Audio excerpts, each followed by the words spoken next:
possible trouble in the Trump camp. Politico is reporting that Mr. Trump rejecting efforts now by his new advisor to act more presidential and to implement a traditional campaign. Well, now Trump is also taking aim at the Democratic primary process. Trump sending out this tweet earlier about Bernie Sanders. Bernie Sanders has been treated terribly by the Democrats, he says, both with delegates and otherwise. He should show them and run as an independent.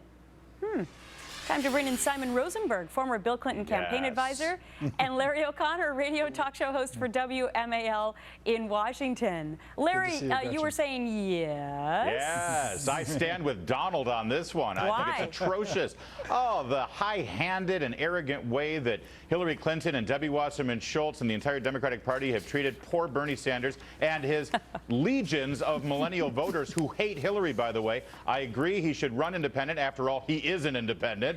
And I would love for Simon to defend the atrocious behavior that his candidate has shown to Bernie Sanders. Bernie. Okay. Simon? I would put that in the wishful thinking category, Larry. I think, our party, look, both parties are going to struggle to pull things together, but I think by the time the conventions come, when Trump and Clinton are the nominees, that they'll have patched things up and they'll get ready to take them on, take each other on in the general election. I think this is going to be a very spirited general. But wait, because this new Harvard poll came out talking about millennials, and Larry was alluding to this. They don't really like Donald Trump, as you can see at all. They like Hillary a heck of a lot better, 61 to 25%. But Larry, you bring up a great point. Will those Sanders millennials vote for Hillary Clinton? Yeah, they love Bernie more than anyone else. And yes, here's the thing. They dislike both Trump and Hillary. The question is, millennials are going to have to vote on who they hate least. And that's not a great position for either of the candidates to be in or either the parties to be in, for that matter. Okay, well, here's some good news for Simon, though. Millennials do prefer Democrats. 61% want a Democrat in the White House. 33% want a Republican. Simon. Yeah, look, I mean, Democrats are in pretty good shape right now, Gretchen, right? I mean, we're way ahead in the presidential vote. We've got a very good chance of winning the Senate. Barack Obama's ratings are actually at a historic high in the second term for him. So, look, we know that we've got work to do to put together our party. Like, we're not naive that pulling Bernie and Hillary back together is not, it's going to take some work. And the general election is also going to be tough against Donald Trump. I mean, I don't think any of us believe this is going to be an easy election. So we're in good shape, but we have a lot of work to do. Okay, well, maybe this is going to help Donald Trump if he is the nominee and he's up against Hillary Clinton, because he's going to get Bobby Knight's endorsement.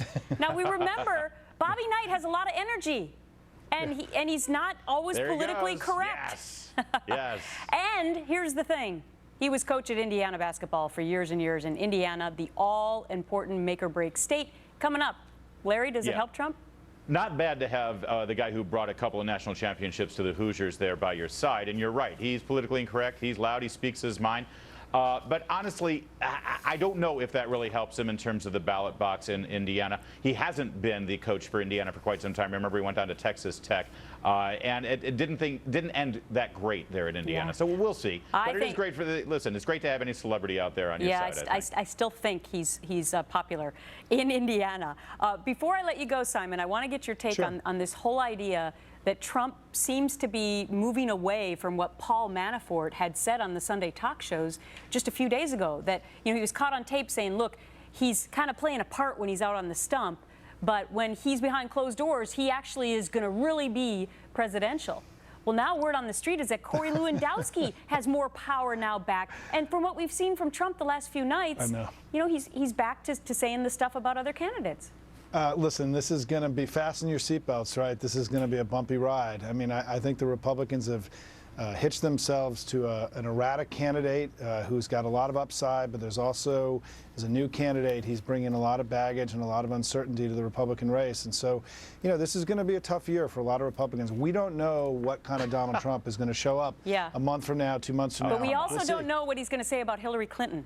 Yeah, last I checked, millions more Republicans have voted in these primaries than Democrats. So Democrats are in trouble. They're asleep right now, the Democratic base. They don't care about this primary process. And also, just this whole idea of presidential. Can we just be clear on what presidential behavior is? Is it Barack Obama playing with a selfie stick in the White House as there's terror attacks in Europe? Or is it the behavior that Bill Clinton had with an intern?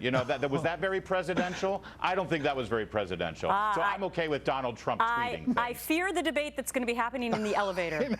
Just moments from now when the two of you leave this set, and it's okay. hopefully you'll end with a handshake. This is going to be a fun, Gretchen, this is going to be a fun election, yeah, no doubt. as you said, strap on your seatbelt and Yeah. more. Simon and Larry, thanks. Thanks so Gretchen. much.